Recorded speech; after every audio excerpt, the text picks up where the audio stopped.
ഇബ്രാഹിം അദ്ദേഹം റളിയല്ലാഹു തആല അൻഹു മഹാനവറുകൾ ഇങ്ങനെ ഒരു യാത്ര പോയപ്പോൾ അവിടുന്ന് കുളിക്കേണ്ട ഒരു ആവശ്യം വന്നപ്പോൾ കുളിക്കുന്നതിന് വേണ്ടി ഒരു കുളിപ്പരയിലേക്ക് കടന്നുപോയി. ഇബ്രാഹിം അദ്ദേഹം തങ്ങൾ ഇങ്ങനെ കുളിക്കുന്നതിന് വേണ്ടി ഒരു കുളിപ്പരയുടെ മുന്നിലേക്ക് കടന്നു ചെല്ലുമ്പോൾ ആ കുളിപ്പരയുടെ മുന്നിൽ ഒരു കാവൽക്കാരൻ നിൽക്കുന്നുണ്ട്. മഹാനവറുകൾ അവിടുന്ന് തടയുകയുണ്ടായി. കുളിപ്പരയിലേക്ക് കയറുന്നതിനെ തൊട്ട് മഹാനവറുകൾ അവിടുന്ന് തടഞ്ഞു. ഇബ്രാഹിം അദ്ദേഹം റളിയല്ലാഹു തആല അൻഹു മഹാനവറുകൾ അവിടുന്ന് ചോദിച്ചു, എന്തിനാ തടഞ്ഞത്? അപ്പൊ പറഞ്ഞു, ഇത് ഉപയോഗിക്കണമെങ്കിൽ പൈസ തരണം. അപ്പൊ നമ്മള് ബാത്റൂം പൊക്കഴിഞ്ഞാൽ, യാത്ര പൊക്കഴിഞ്ഞാൽ കുളിക്കുന്നതിന് പൈസ കൊടുക്കണം, ബാത്റൂമിൽ പോകുന്നതിന് പൈസ കൊടുക്കണം, അങ്ങനെയാണല്ലോ. ഇബ്രാഹിം അദ്ദേഹം റളിയല്ലാഹു തആല അൻഹു മഹാനവറുകൾ അവിടുന്ന് നോക്കുമ്പോ ഒന്ന് കുളിക്കുന്നതിന് വേണ്ടി കടന്നുപോയപ്പോൾ കുളിപ്പരയുടെ മുന്നിൽ നിൽക്കുന്ന ആള് പറയുന്നു, ഇത് ഉപയോഗിക്കണമെങ്കിൽ കുളിക്കണമെങ്കിൽ പൈസ തരണം. മഹാനവറുകളുടെ കണ്ണ് നിറയാൻ തുടങ്ങി. മഹാനായ ഇബ്രാഹിം അദ്ദേഹം തങ്ങൾ കരയാൻ തുടങ്ങി. അവിടുന്ന് കൂടെ നിന്നവരൊക്കെ അനുചരന്മാര് ചോദിച്ചു, എന്തിനാ കരയുന്നത്? മഹാനവറുകൾ പറഞ്ഞു, ശൈത്താന്റെ വീടിന്റെ അകത്ത് കയറണമെങ്കിൽ തന്നെ പൈസ കൊടുക്കണം. ശൈത്താനിന്റെ ഇബ്ലീസിന്റെ വീടാണ്, നമുക്കറിയാം. അതുകൊണ്ടാണല്ലോ മഹാന്മാര് പറഞ്ഞത്, കിതാബുകളിലൊക്കെ കാണാം, ബാത്റൂമിൽ പോയി അധിക നേരം ഇരിക്കാൻ പാടില്ല. കാരണം എന്തേ? അത് ഇബ്ലീസിന്റെ വാസസ്ഥലമാണ്, ശൈത്താന്റെ വാസസ്ഥലമാണ്, അവന്റെ വീടാണ്. ചില സ്ഥലങ്ങൾ ഇബ്ലീസിന്റെ വീടുകളാണ്, അതിൽപ്പെട്ട ഒന്നാണ് ബാത്റൂം. പിന്നെ രണ്ടാമതൊരു സ്ഥലമുണ്ട്, നമുക്കൊക്കെ നല്ല പരിചയമുള്ളതാ, മാർക്കറ്റ്. അത് ഇബ്ലീസിന്റെ വാസസ്ഥലമാണ്. കാരണം അവിടെ രണ്ട് സ്ഥലങ്ങൾ സംസാരിക്കുന്ന അങ്ങനെയാണല്ലോ. അപ്പൊ ഇബ്രാഹിം അദ്ദേഹം തങ്ങളോട് ഇബ്രാഹിം അദ്ദേഹം തങ്ങൾ ഇങ്ങനെ കരയാ. അനുചരന്മാരൊക്കെ ചോദിച്ചു, എന്തിനാ കരയുന്നത്? മഹാനവറുകൾ അവിടെന്ന് പറഞ്ഞു, ഇബ്ലീസിന്റെ വീടിന്റെ അകത്ത് കയറണമെങ്കിൽ തന്നെ പൈസ കൊടുക്കണമല്ലോ. മഹാനവറുകൾ കരഞ്ഞുകൊണ്ട് പറയുന്നു, അള്ളാഹുവിന്റെ പ്രവാചകന്മാരും അള്ളാഹുവിന്റെ സ്വഹാബത്തും അള്ളാഹു ഇഷ്ടപ്പെട്ടവരും മാത്രം കിടക്കുന്ന പടച്ച റബ്ബിന്റെ സ്വർഗത്തിലേക്ക് നമ്മൾ എങ്ങനെ കടന്നു പോകാനാ? അത് ഓർമ്മ വന്നതുകൊണ്ട് ഞാൻ കരഞ്ഞു പോയതാണെന്ന് മഹാനവറുകൾ അവിടെ നിന്ന് കരഞ്ഞുകൊണ്ട് പറഞ്ഞു എന്ന് ചരിത്രം പഠിപ്പിക്കുമ്പോൾ, എന്റെ പ്രിയമുള്ള സഹോദരങ്ങളെ, നമ്മൾ ഓരോരുത്തരും മനസ്സിലാക്കണം, അള്ളാഹുവിന്റെ അനുഗ്രഹങ്ങൾ കൊണ്ട് നിറച്ച സ്വർഗം. ആ സ്വർഗം തുറക്കുന്നതാരാ? മഹാനായ നബി മുഹമ്മദ് മുസ്തഫ സ്വല്ലല്ലാഹു അലൈഹി വസല്ലമ തങ്ങളാണ്. ഒരു 3 സ്വലാത്ത് പറഞ്ഞേ, സ്വല്ലല്ലാഹു അലാ മുഹമ്മദ് സ്വല്ലല്ലാഹു അലൈഹി വസല്ലമ, സ്വല്ലല്ലാഹു അലാ മുഹമ്മദ് സ്വല്ലല്ലാഹു അലൈഹി വസല്ലമ, അല്ലാഹുമ്മ സ്വല്ലി അലാ മുഹമ്മദ് യാ റബ്ബി സ്വല്ലി അലൈഹി വസല്ലം. അല്ലാഹു സ്വീകരിക്കുമാറാകട്ടെ. ഈ സ്വലാത്തിന്റെ ബറക്കത്ത് കൊണ്ട് അല്ലാഹു നമ്മുടെ ജീവിതത്തിലെ സർവ്വ പ്രയാസങ്ങളും സർവ്വ ഇടങ്ങേറുകളും അല്ലാഹു മാറ്റി തരുമാറാകട്ടെ. ഈ സ്വലാത്ത് പറഞ്ഞ നമ്മളെ എല്ലാവരെയും മരിക്കുന്നതിന് മുമ്പ് ഒരിക്കലെങ്കിലും അഷ്റഫുൽ ഖൽഖി നബി മുഹമ്മദ് മുസ്തഫ സ്വല്ലല്ലാഹു അലൈഹി വസല്ലമ തങ്ങളുടെ റൗള ശരീഫ് സിയാറത്ത് ചെയ്യാൻ അല്ലാഹു നമുക്ക് എല്ലാവർക്കും ഭാഗ്യം നൽകി അനുഗ്രഹിക്കുമാറാകട്ടെ. അല്ലാഹു സുബ്ഹാനഹു വ തആല ഈ സ്വലാത്തിന്റെ ബറക്കത്ത് കൊണ്ട് ഇന്നത്തെ നമ്മുടെ ഈ സദസ്സും ഈ സദസ്സിലെ ദുആയും അല്ലാഹു സ്വീകരിക്കുമാറാകട്ടെ. എന്റെ പ്രിയമുള്ള സഹോദരങ്ങളെ, അല്ലാഹുവിന്റെ അനുഗ്രഹങ്ങൾ കൊണ്ട് നിറച്ച സ്വർഗം ഒരു സ്വർഗമേ ഉള്ളൂ. ആ സ്വർഗത്തിലേക്ക് കടന്നു പോകുന്നത്, ആ സ്വർഗത്തിന്റെ കവാടം തുറക്കുന്നത് മുത്തുനബി മുഹമ്മദ് മുസ്തഫ സ്വല്ലല്ലാഹു അലൈഹി വസല്ലമ തങ്ങളാണ്. സ്വർഗത്തിന്റെ കവാടം തുറക്കുന്നത് ആ പ്രവാചകന്റെ പുറകിൽ ആദം നബി മുതൽ അഷ്റഫുൽ ഖൽഖായ തങ്ങൾ വരെയുള്ള 1,24,000 പരം വരുന്ന പ്രവാചകന്മാർ, അംബിയാ മുർസലീങ്ങൾ, അവരുടെ പുറകിൽ സ്വഹാബത്ത്, താബിഈങ്ങൾ, തബഉ താബിഈങ്ങൾ, ഇമാമുമാര്, ഔലിയാക്കന്മാര്, സയ്യിദന്മാര്, പണ്ഡിതന്മാര്, സ്വാലിഹീങ്ങൾ, അല്ലാഹു ആദരിച്ചവർ, അല്ലാഹു ഇഷ്ടപ്പെട്ടവർ, അവരെല്ലാം കടന്നു പോകുന്ന ആ സ്വർഗത്തിലേക്കാണ് എനിക്കും നിങ്ങൾക്കും കടന്നു പോകേണ്ടത്. ആ സ്വർഗത്തിലേക്ക് കടന്നു പോകാൻ നമ്മുടെ ജീവിതത്തിൽ ചെയ്ത ഏതെങ്കിലും ഒരു സൽക്കർമ്മമുണ്ടോ എന്ന് ചോദിച്ചാൽ, എന്റെ പ്രിയപ്പെട്ട സഹോദരങ്ങളെ, നമുക്ക് എടുത്തു പറയാം, നമ്മുടെ കയ്യിൽ ഒരു സൽക്കർമ്മവുമില്ല. ഈ രാത്രിയിൽ ഇവിടെ ഒരുമിച്ച് കൂടിയ ഈ നന്മയ്ക്ക് പകരമെങ്കിലും അള്ളാഹു നമുക്ക് എല്ലാവർക്കും സ്വർഗം നൽകി അനുഗ്രഹിക്കുമാറാകട്ടെ. അതുകൊണ്ട് എന്റെ പ്രിയമുള്ള സഹോദരങ്ങളെ, അള്ളാഹുവിന്റെ അനുഗ്രഹങ്ങൾ കൊണ്ട് നിറച്ച സ്വർഗം, ആ സ്വർഗത്തിലേക്ക് കടന്നു പോകാനുള്ള ചില എളുപ്പ വഴികളെ കുറിച്ചാണ് ഇന്നത്തെ ഈ ക്ലാസ്സിലൂടെ നാം പഠിക്കുന്നത്. ഇന്നത്തെ ഈ വഅദിലൂടെ അള്ളാഹു അള്ളാഹുവിന്റെ അനുഗ്രഹങ്ങൾ കൊണ്ട് നിറച്ച സ്വർഗത്തിൽ പ്രവാചകന്മാരും സ്വഹാബത്തും അള്ളാഹു ഇഷ്ടപ്പെട്ടവർ മുഴുവനും കടന്നു പോകുന്ന ആ സ്വർഗത്തിലേക്ക് കടന്നു പോകാനുള്ള ചില എളുപ്പവഴികൾ നമ്മുടെ ഇന്നത്തെ വഅദിലൂടെ നമുക്ക് പഠിക്കണം. എന്നിട്ട് നമുക്ക് ദുആ ചെയ്തു പിരിയണം. അള്ളാഹു നമുക്ക് എല്ലാവർക്കും പഠിക്കാനും മനസ്സിലാക്കാനും അത് നമ്മുടെ ജീവിതത്തിൽ പ്രാവർത്തികമാക്കാൻ അള്ളാഹു നമുക്ക് എല്ലാവർക്കും തൗഫീഖ് നൽകി അനുഗ്രഹിക്കുമാറാകട്ടെ. എന്റെ പ്രിയമുള്ള സഹോദരങ്ങളെ, ആ സ്വർഗത്തിലേക്ക് കടന്നു പോകാനുള്ള ഒന്നാമത്തെ എളുപ്പവഴി എന്താ? ആ സ്വർഗത്തിലേക്ക് കടന്നു പോകാനുള്ള ഒന്നാമത്തെ എളുപ്പവഴി എന്താ? എന്റെ പ്രിയമുള്ള സഹോദരങ്ങളെ, അതാ ഹദീസിന്റെ കിതാബുകളിൽ കാണാം. മഹാന്മാര് നമുക്ക് പറഞ്ഞു തരുന്നു, അള്ളാഹുവിന്റെ അനുഗ്രഹങ്ങൾ കൊണ്ട് നിറച്ച സ്വർഗത്തിലേക്ക് കടന്നു പോകാനുള്ള ഒന്നാമത്തെ എളുപ്പവഴി അയ്യംന നഫ്സഹു മിനൽ മആസി. അവിടെ നിന്ന് പറഞ്ഞു തരികയാണ്, പടച്ച റബ്ബിന്റെ സ്വർഗത്തിലേക്ക് കടന്നു പോകാനുള്ള ഒരു എളുപ്പവഴി അവിടെ നിന്ന് പറഞ്ഞു തരികയാണ്, പാപങ്ങളിൽ നിന്ന് ഒഴിഞ്ഞു നിൽക്കുക. എന്റെ പ്രിയപ്പെട്ടവരെ, അള്ളാഹുവിന്റെ പരിശുദ്ധമായ ഖുർആൻ പറയുന്നു, വനഹൻ നഫ്സ അനിൽ ഹവാ ഫഇന്നൽ ജന്നത ഹിയൽ മഅവാ. അല്ലാഹുവിന്റെ പരിശുദ്ധമായ ഖുർആൻ അവിടുന്ന് നമുക്ക് പരിചയപ്പെടുത്തുമ്പോൾ എന്റെ പ്രിയമുള്ള സഹോദരങ്ങളെ, പാപങ്ങൾ ചെയ്യാനുള്ള ഒരുപാട് അവസരങ്ങൾ നമ്മുടെ മുന്നിലേക്ക് കടന്നു വരികയാണ്. തെറ്റുകൾ ചെയ്യുന്നതിന് വേണ്ടി ഒരുപാട് അവസരങ്ങൾ നമ്മുടെ മുന്നിലേക്ക് ഇബ്ലീസ് കൊണ്ടുവരികയാണ്.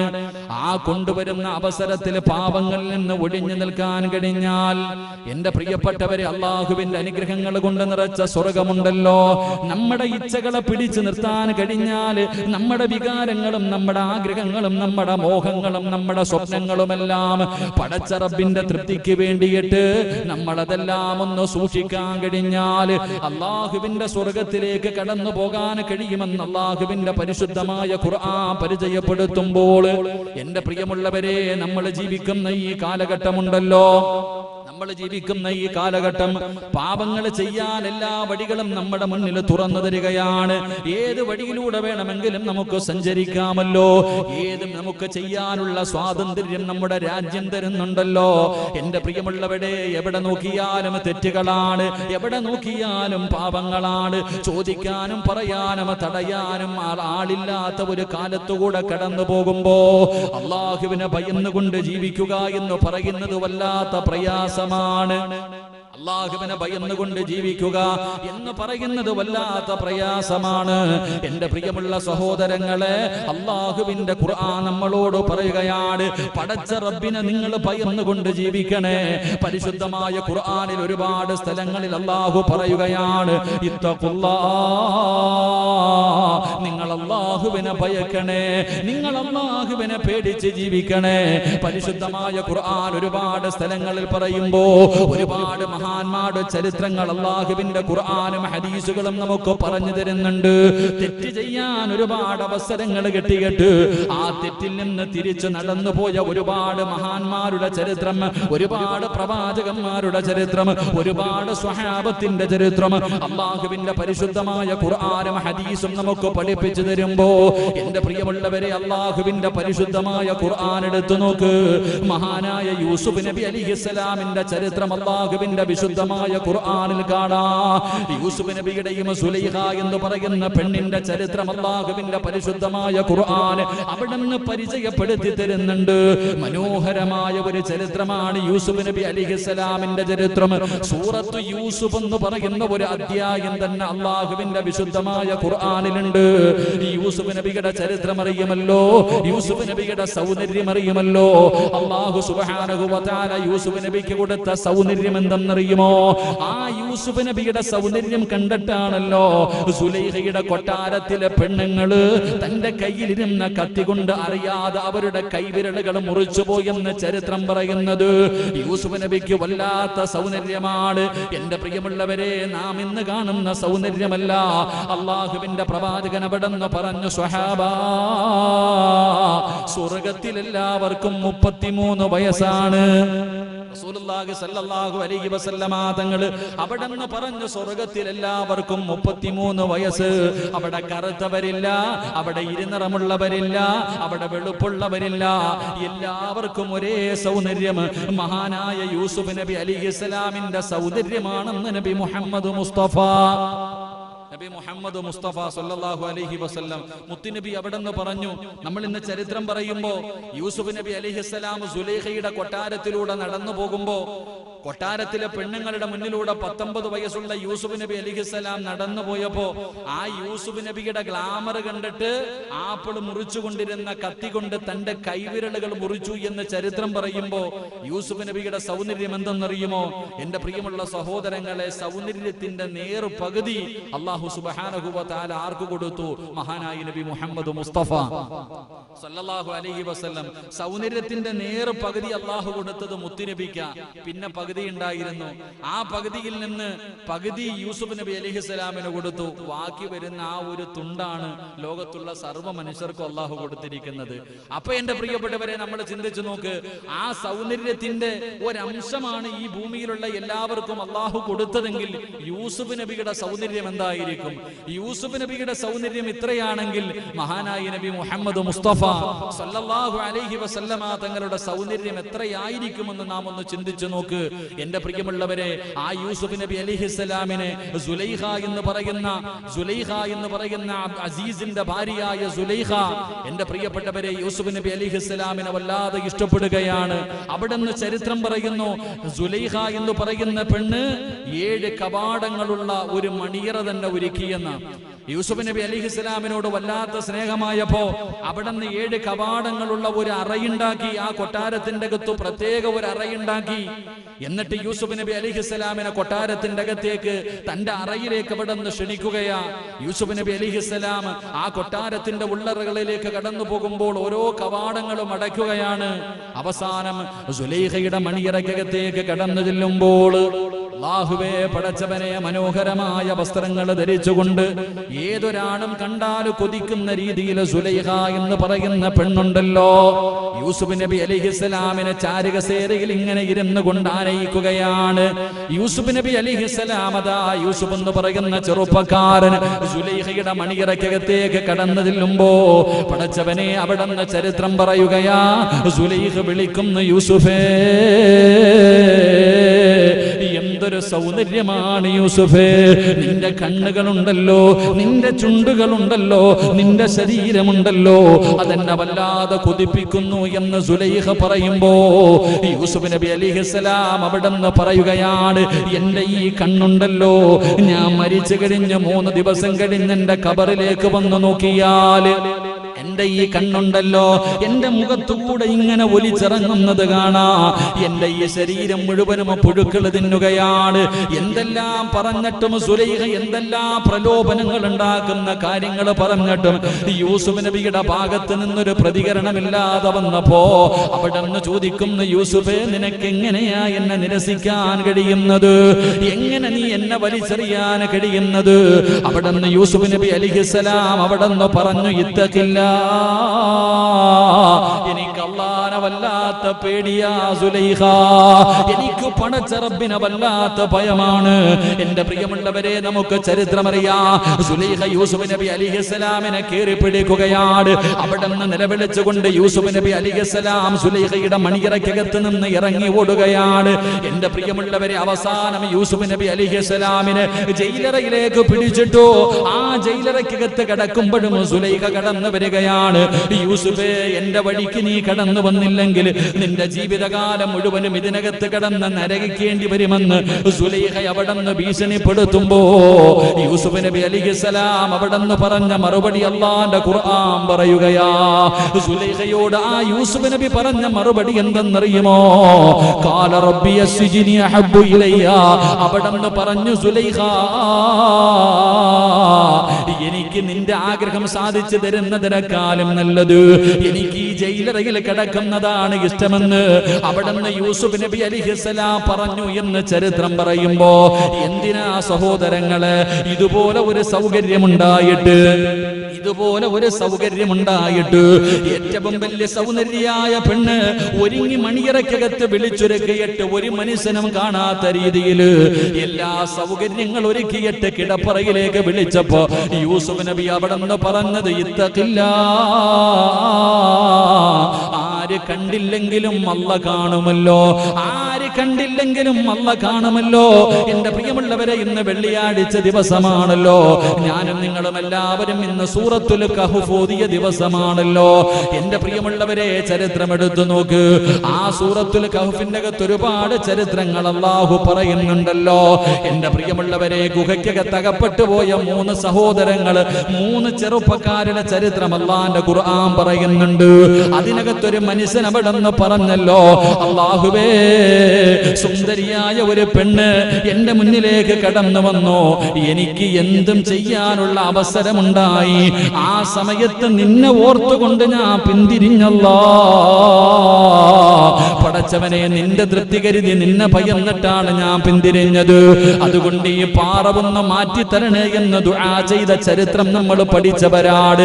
അതുകൊണ്ട് എന്റെ പ്രിയപ്പെട്ടവരോട് ഓർമ്മപ്പെടുത്തുകയാ, തെറ്റ് ചെയ്യാൻ അവസരം കിട്ടുമ്പോ പടച്ചവനെ, പാപം ചെയ്യാൻ, വ്യഭിചരിക്കാനാകട്ടെ, കള്ളു കുടിക്കാനാകട്ടെ, ഏതെങ്കിലും മോശമായ കാര്യങ്ങൾ ചെയ്യാനാകട്ടെ, പാപങ്ങൾ ചെയ്യാനുള്ള അവസരം കിട്ടുമ്പോ ആര് കണ്ടില്ലെങ്കിലും അല്ലാഹു കാണുന്നുണ്ടെന്നുള്ള ബോധമുണ്ടാകണം.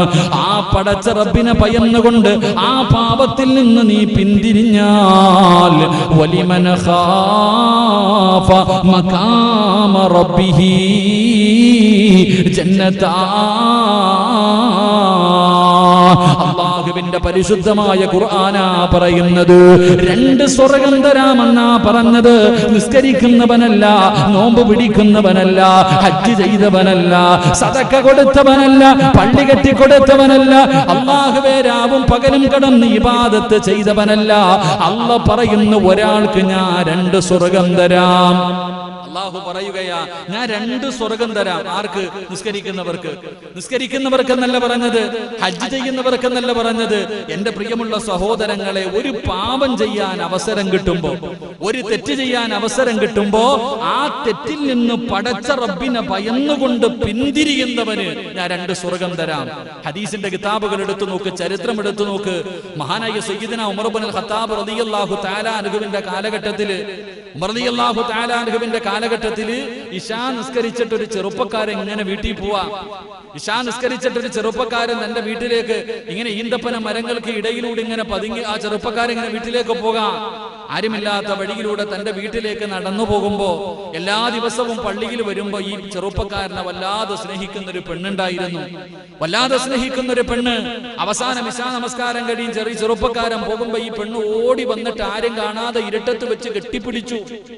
എന്നിട്ട് അവിടെ നിന്ന് പറഞ്ഞു, ആരും കാണുന്നില്ല, വലിയ ആഗ്രഹം, എനിക്ക് നിന്നോട് വല്ലാത്ത പ്രേമ, എന്റെ ആഗ്രഹം ഒന്ന് സാധിച്ചതാ. ചെറുപ്പക്കാരനെ ആരും കാണാത്ത ഇരുട്ടിന്റെ വഴിയിൽ ഈന്തപ്പന മരത്തിന്റെ ഇടയിൽ പതുങ്ങിയിരുന്ന് കെട്ടിപ്പിടിച്ചിട്ട് ഒരു പെണ്ണിനെ ആണ് പിടിച്ചിട്ടല്ല, ഒരു പെണ്ണ് ആണിനെ പിടിച്ചിട്ട് ചോദിക്കുന്നു, എനിക്ക് നിന്നെ വല്ലാത്ത ഇഷ്ടമാ, എന്റെ ആഗ്രഹം ഒന്ന് സാധിച്ചതാ, ഒരു ഉമ്മയെങ്കിലും എന്താടാ. എന്റെ പ്രിയമുള്ള സഹോദരങ്ങളെ, ചെറുപ്പക്കാരന്റെ കൈകാലുകൾ വിറയ്ക്കുകയാ. എന്തിന്?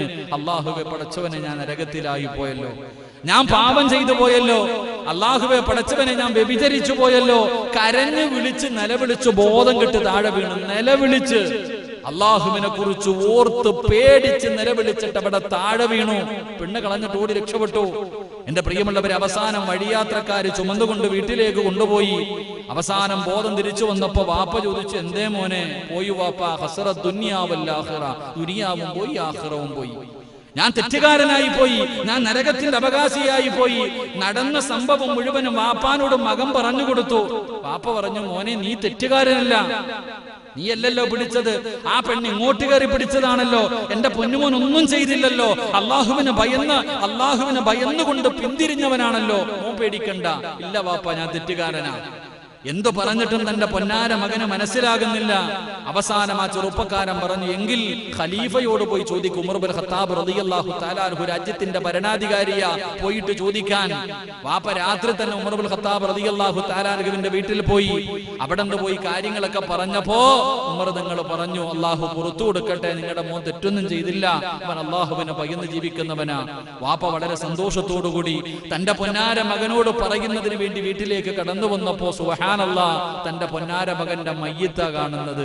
എന്റെ പ്രിയമുള്ള സഹോദരങ്ങളെ, ഞാൻ തെറ്റുകാരനായി പോയല്ലോ, ഞാൻ പാപിയായി പോയല്ലോ, നാളെ അള്ളാഹുവിന്റെ സ്വർഗത്തിൽ നിന്ന് എന്നെ ആട്ടി ഓടിക്കുമല്ലോ ഓർത്ത് കരഞ്ഞ് കരഞ്ഞ് കരഞ്ഞ് നെഞ്ചു പൊട്ടികെട്ടും മരിച്ചുപോയി കിടക്കാം. ഈ ചെറുപ്പക്കാരന്റെ മയ്യത്ത് 6 അടി മണ്ണിലേക്ക് ഇറക്കി വെച്ചപ്പോ ആ ചെറുപ്പക്കാരന്റെ മയ്യത്താണ് 6 അടി മണ്ണിലേക്ക് ഇറക്കി വെച്ചിട്ട് ആ ഖബറിന്റെ ചാരത്തിരുന്നിട്ട് മഹാനായ സയ്യിദുനാ ഉമർ ഇബ്നുൽ ഖത്താബ് റളിയല്ലാഹു തആല അൻഹു ആ ചെറുപ്പക്കാരന്റെ ഖബറിന്റെ ചാരത്തിരുന്നിട്ട് പറയുകയാണ്, മോനെ വലിമൻ ഖാഫ മഖാമ റബ്ബിഹി ജന്നതാ, നിനക്കല്ലാഹു 2 സ്വർഗം തരുമെന്ന് ഉമർ തങ്ങൾ പോലും ഖബറിന്റെ ചാരത്തിരുന്ന് പറഞ്ഞു എന്ന് ചരിത്രങ്ങൾ പറയുമ്പോ എന്റെ പ്രിയമുള്ളവരെ, നമുക്ക് ഒരുപാട് അവസരങ്ങൾ വരികയാണ് പാപങ്ങൾ ചെയ്യാൻ. ഇന്ന് പൈസ കൊടുക്കണ്ട, ഫ്രീ ആയിട്ട് കള്ള് മേടിച്ചു തരാൻ ഒരുപാട് പേരുണ്ട്. ഫ്രീ ആയിട്ട് കള്ള് മേടിച്ചു തരാൻ ഒരുപാട് പേരുണ്ട്. 5 പൈസ കൊടുക്കണ്ട, നമ്മളെ വിളിച്ചു തരാൻ ഒരുപാട് പേരുണ്ട്. എന്റെ പ്രിയമുള്ളവരെ, പാപങ്ങളിലേക്ക് വലിച്ചു കൊണ്ടുപോകാൻ ഒരുപാട് പേരുണ്ട്. സാഹചര്യവും സന്ദർഭവും എല്ലാം നമ്മുടെ മുന്നിൽ ഒരുക്കി തരുന്നുണ്ട്. ആ ഒരുക്കി തരുന്ന സമയത്ത് അള്ളാഹുവിനെ ഭയന്ന് ജീവിച്ചാൽ അള്ളാഹുവിന്റെ അനുഗ്രഹങ്ങൾ കൊണ്ട് നിറച്ച സ്വർഗത്തിലേക്ക് കടന്നു പോകാൻ കഴിയുമെന്ന് അള്ളാഹുവിന്റെ വിശുദ്ധ ഖുർആൻ. അള്ളാഹു നമുക്ക് ഈമാൻ നൽകി അനുഗ്രഹിക്കുമാറാകട്ടെ. അള്ളാഹു ഈമാൻ നൽകി അനുഗ്രഹിക്കുമാറാകട്ടെ. ആ ഭയമായിരുന്നു നമ്മുടെ മുൻഗാമികൾക്ക് ഉണ്ടായിരുന്നത്. പക്ഷേ നമുക്ക് ആ പേടിയില്ല. നമ്മുടെ മുൻഗാമികൾക്ക് അള്ളാഹുവിനെ വല്ലാത്ത പേടിയായിരുന്നു. അതുകൊണ്ട് തന്നെ എന്റെ പ്രിയമുള്ള സഹോദരങ്ങളെ, എന്തെങ്കിലും ഒരു പരീക്ഷണങ്ങൾ ഉണ്ടാകുമ്പോൾ, എന്തിന് ആകാശത്ത് കാർമേഘങ്ങൾക്കൊരു മാറ്റം വരുമ്പോൾ അവർ ഭയപ്പെടുമായിരുന്നു. ഒരു കാറ്റടിച്ചാൽ, ഒരു മഴ ഉണ്ടായാൽ, എന്തെങ്കിലും ഒരു മാറ്റം ഉണ്ടായാൽ എന്റെ പ്രിയപ്പെട്ടവരെ, അവര് ഭയന്ന് വിറച്ചുകൊണ്ട് നിസ്കരിക്കുമായിരുന്നു, ദുആ ചെയ്യുമായിരുന്നു എന്ന് ചരിത്രം പഠിപ്പിക്കുമ്പോ എന്റെ പ്രിയമുള്ളവരെ, ലക്ഷക്കണക്കിന് പേര് മരണപ്പെട്ടു പോയി, കോടിക്കണക്കിന് രോഗികളുണ്ടായി. എല്ലാവരും വല്ലാത്ത ഭയത്തിന്റെ നടുവിലൂടെ കടന്നു പോകുമ്പോ പോലും ഗവൺമെന്റ് പോലും പള്ളിയിൽ പോയി 100 പേർക്ക് നിസ്കരിക്കാമെന്ന് അനുവാദം കൊടുത്തിട്ട് പോലും പള്ളിയിൽ നിസ്കരിക്കാൻ ആളില്ല. അതാ മനസ്സിലാക്കാൻ. നമ്മുടെ രാജ്യം പോലും പറയുന്നു 100 പേർക്ക് നിയമങ്ങൾ പാലിച്ചുകൊണ്ട് പള്ളിയിൽ പോയി നിസ്കരിക്കാം. എത്ര പേരാ ഉള്ളത്? ഇന്ന് 100 പേര് പുറത്തുണ്ടായിരുന്നില്ല. അൽഹംദുലില്ലാ. എന്റെ പ്രിയമുള്ള സഹോദരങ്ങളെ, നിങ്ങൾ ചിന്തിക്ക്, അള്ളാനെ ആർക്കും പേടിയില്ല. അള്ളാനെ ആർക്കും പേടിയില്ല. കൊറോണയെ എല്ലാവർക്കും പേടി. അള്ളാഹു നമ്മുടെ പേടി മാറ്റി തരുമാറാകട്ടെ. എന്റെ പ്രിയമുള്ളവരെ, മാറും. എന്റെ പ്രിയമുള്ള സഹോദരങ്ങളെ, ഇതൊക്കെ മാറും. ഇതിൽ നിന്നൊക്കെ നമ്മൾ പാഠം ഉൾക്കൊള്ളാൻ തയ്യാറാകണം. അള്ളാഹുവിന്റെ പള്ളികളൊക്കെ അടച്ചിട്ട് ആരാധനയില്ലാതിരുന്നാലുള്ള അവസ്ഥ ആലോചിക്ക്.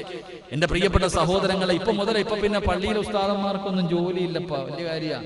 കമ്മിറ്റിക്കാരൊക്കെ നല്ലപോലെ പഠിച്ചിരിക്കാൻ ഞാൻ എല്ലാവരെയും അടച്ചാക്ഷേപിക്കുന്ന ആളൊന്നുമല്ല. ഒരു ഉസ്താദന്മാരുടെ അവസ്ഥ ഇപ്പൊ കമ്മിറ്റിക്കാർ പറയുന്നത്, ഉസ്താദ് ഇങ്ങോട്ട് വരണ്ട, ഇവിടെ ജോലിയൊന്നും ഇല്ലല്ലോ. ഇപ്പൊ എല്ലാം ചെയ്യുന്നത് മുഅദ്ദിൻ സാഹിബ് തന്നെ. അദ്ദേഹത്തിനെ നിർത്തി ബാങ്ക് വിളിപ്പിക്കുക, നിസ്കരിപ്പിക്കുക, അല്ല അദ്ദേഹത്തിന്റെ. ബാക്കിയുള്ളവരൊന്നും ഇല്ല. പാവങ്ങൾ റോഡ് സൈഡിലൊക്കെ നിന്ന് കച്ചവടം നടത്തുക. അല്ലാഹു അലം. എന്റെ പ്രിയപ്പെട്ട സഹോദരങ്ങളെ, അള്ളാഹു ഈ ഉമ്മത്തിലെ ആലിമീങ്ങൾക്ക് അള്ളാഹു അവർക്ക് ഈമാൻ നൽകി അനുഗ്രഹിക്കുമാറാകട്ടെ. ആരുടെ മുന്നിലും പറയുന്നില്ലെന്നേ ഉള്ളൂ. റോഡിലൊക്കെ നോക്കുമ്പോൾ അണ്ടിപ്പരിപ്പിക്കാനൊക്കെ ഒരുപാട് പേര് നിൽക്കുന്നു. എന്താ അവസ്ഥകൾ എന്റെ പ്രിയപ്പെട്ടവരെ? കാരണം എന്തേ? മാസവരിയൊക്കെ എല്ലാവരും വാങ്ങുന്നുണ്ട്, പള്ളിയിലെ ഉസ്താദിനെ മാത്രം ഇങ്ങനെ വിട്ടിരിക്കുക. എന്റെ പ്രിയപ്പെട്ട സഹോദരങ്ങൾ, അതൊരു അവസരമായി കാണുക. അൽ ഉലമാ വറസത്തുൽ അംബിയാ, അംബിയാക്കന്മാരുടെ അനന്തര അവകാശികളാണ് ആലിമീങ്ങൾ. ആ ആലിമീങ്ങളെ പലരും പരിഗണിക്കുന്നില്ല. അത് പിരിച്ചുവിട്ടിരിക്കുക. എല്ലാത്തിനെയും പൊക്കോ, ജോലിയൊന്നുമില്ല, മദ്രസ ഇല്ല, അൽഹംദുലില്ലാ ഇപ്പൊ അതൊക്കെ ഫ്രീ ആണല്ലോ, എല്ലാം ഓൺലൈൻ ആണല്ലോ എന്ന് പറഞ്ഞിട്ട് ഉസ്താദന്മാരെയൊക്കെ പരിഗണിക്കാത്തൊരവസ്ഥ. ഒരിക്കലും അങ്ങനെ ഉണ്ടാവരുത്. അൽഹംദുലില്ലാ നമ്മുടെ പിന്നെ ജമാഅത്ത് ഉസ്താദന്മാരൊക്കെ ഇവിടെ തന്നെ ഉണ്ട്. മുസമ്മിൽ ഉസ്താദ് നാട്ടിൽ പോകാൻ പറ്റുന്നില്ലെന്നുള്ള പരാതിയേ ഉള്ളൂ. ഇന്നും പറഞ്ഞ് പെണ്ണുമ്പിള്ള ഭയങ്കര കരച്ചിലാണെന്ന്, വീട്ടിൽ പോകുമ്പോൾ ഇതാ അവസ്ഥ. അൽഹംദുലില്ലാ അല്ലാഹു അദ്ദേഹത്തിന് നല്ല ശബ്ദം, അൽഹംദുലില്ലാ അല്ലാഹു അദ്ദേഹത്തിന്റെ ശബ്ദം അല്ലാഹു നിലനിർത്തി കൊടുക്കുമാറാകട്ടെ. കരുണക്കടലായ പടച്ച റബ്ബ് ഖുർആനിന്റെ ബറക്കത്ത് കൊണ്ട് അല്ലാഹു സാലിഹായ സന്താനങ്ങളെ അല്ലാഹു കൊടുത്ത് അനുഗ്രഹിക്കുമാറാകട്ടെ. അതുകൊണ്ട് എന്റെ പ്രിയമുള്ള സഹോദരങ്ങളെ, പാപം ചെയ്യാൻ അവസരം കിട്ടുമ്പോ, തെറ്റ് ചെയ്യാൻ അവസരം കിട്ടുമ്പോ ആ തെറ്റുകൾക്ക് മുഖം തിരിച്ച് നടക്കാൻ നമ്മളെ കൊണ്ട് കഴിയണം. അങ്ങനെ നടക്കാൻ അതാണല്ലോ അല്ലാഹുവിന്റെ പരിശുദ്ധമായ ഖുർആൻ പറഞ്ഞു. നമ്മുടെ ഇച്ഛകൾ നമ്മൾ വലിച്ചെറിയണം. നമ്മുടെ മോഹങ്ങളും ആഗ്രഹങ്ങളും എല്ലാം മറിച്ചെറിയുമ്പോഴാണ് അള്ളാഹുവിന്റെ സ്വർഗം നമുക്ക് നേടാൻ കഴിയുന്നത്. അല്ലാതെ നമുക്ക് തോന്നുന്നത് പോലെ ജീവിച്ചിട്ട് അള്ളാന്റെ സ്വർഗത്തിൽ പോകാമെന്ന് നമ്മൾ ആരും കരുതണ്ട. അള്ളാഹു നമ്മളെ കാത്തിരക്ഷിക്കുമാറാകട്ടെ. അതുകൊണ്ട് അവിടെ നിന്ന് ഹദീസിന്റെ കിതാബുകൾ, പരിശുദ്ധമായ ഖുർആൻ നമുക്ക് പറഞ്ഞു തരുന്നു, നമ്മളുടെ ആഗ്രഹങ്ങൾ, പാപങ്ങൾ ചെയ്യാൻ അവസരം കിട്ടുമ്പോൾ ആ പാപങ്ങളിൽ നിന്ന് പിന്തിരിയാൻ കഴിയണം. തെറ്റുകൾ ചെയ്യാൻ അവസരമുണ്ടാകുമ്പോൾ അള്ളാഹുവിനെ ഭയന്നുകൊണ്ട് ആ തെറ്റുകളിൽ നിന്ന് പിന്തിരിയാൻ എനിക്കോ നിങ്ങൾക്കോ കഴിഞ്ഞാൽ അള്ളാഹുവിന്റെ അനുഗ്രഹങ്ങൾ കൊണ്ട് നിറച്ച സ്വർഗത്തിലേക്ക് കടന്നു പോകാം. അള്ളാഹു നമുക്ക് ഭാഗ്യം നൽകി അനുഗ്രഹിക്കുമാറാകട്ടെ. ഞാൻ വിശദീകരിക്കുന്നില്ല. 2, എന്റെ പ്രിയമുള്ള സഹോദരങ്ങളെ, അള്ളാഹുവിന്റെ പ്രവാചകൻ അവിടെ നിന്ന് പറഞ്ഞു തരികയാണ്, അള്ളാഹുവിന്റെ സ്വർഗത്തിലേക്ക് കടന്നു പോകാനുള്ള രണ്ടാമത്തെ എളുപ്പവഴി എന്റെ പ്രിയപ്പെട്ട സഹോദരങ്ങളെ, എന്റെ പ്രിയപ്പെട്ട സഹോദരങ്ങളെ, ദുനിയാവിൽ നിന്ന് കുറഞ്ഞതുകൊണ്ട് തൃപ്തിപ്പെട്ടാൽ അള്ളാഹു നമുക്ക് സ്വർഗം തരുമെന്ന് നബി മുഹമ്മദ് മുസ്തഫ സല്ലല്ലാഹു അലൈഹി വസല്ലം അള്ളാഹുവിന്റെ പരിശുദ്ധമായ ഖുർആൻ പറയുന്നു. ഇന്ന സമനൽ ജന്നതി അത്വഅതു വതറഖുദ് ദുനിയ. അള്ളാഹുവിന്റെ വിശുദ്ധമായ ഖുർആൻ നമ്മളോട് ഓർമ്മപ്പെടുത്തുന്നു, എന്റെ പ്രിയമുള്ള സഹോദരങ്ങളെ, അള്ളാഹു തരുന്നത് കൊണ്ട് തൃപ്തിപ്പെടാനുള്ള ഒരു മനസ്സ്, അത് ചെറുതാകട്ടെ, ചെറിയ വീടാകട്ടെ, ചെറിയ വാഹനമാകട്ടെ, ചെറിയ ഭക്ഷണമാകട്ടെ, എന്തുമാകട്ടെ, അള്ളാഹു തന്നതുകൊണ്ട് തൃപ്തിപ്പെടാനുള്ള ഒരു മനസ്സ് നമുക്കുണ്ടെങ്കിൽ നമുക്ക് അള്ളാഹു സ്വർഗം തരുമെന്ന് നബി മുഹമ്മദ് മുസ്തഫ സല്ലല്ലാഹു അലൈഹി വസല്ലം. എന്റെ പ്രിയമുള്ള സഹോദരങ്ങളെ, നമുക്ക് അങ്ങനെ ഒരു മനസ്സില്ല, നമുക്കങ്ങനെ ഒരു മനസ്സില്ല. അള്ളാഹുവിന്റെ റസൂൽ സല്ലല്ലാഹു അലൈഹി വസല്ലം തങ്ങൾ പറഞ്ഞു, ആദമിന്റെ മക്കളുടെ ആഗ്രഹങ്ങൾ തീരണമെങ്കിൽ അവൻ ഒരു മല കിട്ടിയാൽ പറയാം അടുത്ത സ്വർണ്ണമല വേണമെന്ന്, അത് കിട്ടിയാൽ പറയാം അടുത്തത് വേണമെന്ന്. അവന്റെ ആഗ്രഹം പള്ളിക്കുടിയിൽ എത്തിയാല്ലാതെ തീരില്ല എന്ന് നബിയുനാ റസൂലുള്ളാഹി സ്വല്ലല്ലാഹു അലൈഹി വസല്ലം. എന്റെ പ്രിയമുള്ളവരെ, എല്ലാവരും ആരാ ഇപ്പൊ നല്ല വഴി ഹലാലായ കച്ചവടം നടത്തുന്ന എത്ര പേരുണ്ട്? എല്ലാവർക്കും എങ്ങനെയെങ്കിലും പണം ഉണ്ടാക്കണം. അതിന് ഏതു വളഞ്ഞ വഴിയിലൂടെയും പണമുണ്ടാക്കാൻ എളുപ്പ വഴികൾ തേടിയിട്ട് ജനങ്ങൾ ഇങ്ങനെ പരക്കം പായുക. ഇപ്പൊ പിന്നെ ചെയിൻ ബിസിനസ്, അതിനെ കുറിച്ചൊക്കെ മസല ഒന്ന് പഠിക്കണമെന്ന് പലരും ചോദിക്കാറുണ്ട്. ഈ ചെയിൻ ബിസിനസ് ഇപ്പൊ ഒരാളെ ഏൽപ്പിച്ചു കൊടുത്താൽ ഇത്ര രൂപ കിട്ടും, അടുത്ത ആളെ ഏൽപ്പിച്ചു കൊടുത്താൽ കിട്ടും. ഇതൊക്കെ ആരാ പഹക്കം 10 ലക്ഷം നോക്കുക. സ്വർണ്ണക്കടയിൽ കൊണ്ടുപോയിട്ട് കുറെ അങ്ങിട്ട് കൊടുക്കുക. 10 ലക്ഷം രൂപ കൊടുത്തു കഴിഞ്ഞാൽ മാസം ഇത്ര രൂപ കിട്ടും. അതൊരു ഡിപ്പോസിറ്റാ 10,000 രൂപ. അതൊരു ഡിപ്പോസിറ്റ് 10,000 രൂപ. എന്റെ പ്രിയപ്പെട്ടവരെ, അത് ആ കച്ചവടത്തിന്റെ കണക്കെടുത്ത് ലാഭം നോക്കിയിട്ട് അതിലെ ഒരു വിഹിതമാണ് തരുന്നത്. ചിന്തിച്ചു നോക്ക്. ഞാൻ ആരെയും കുറ്റപ്പെടുത്തുകയല്ല.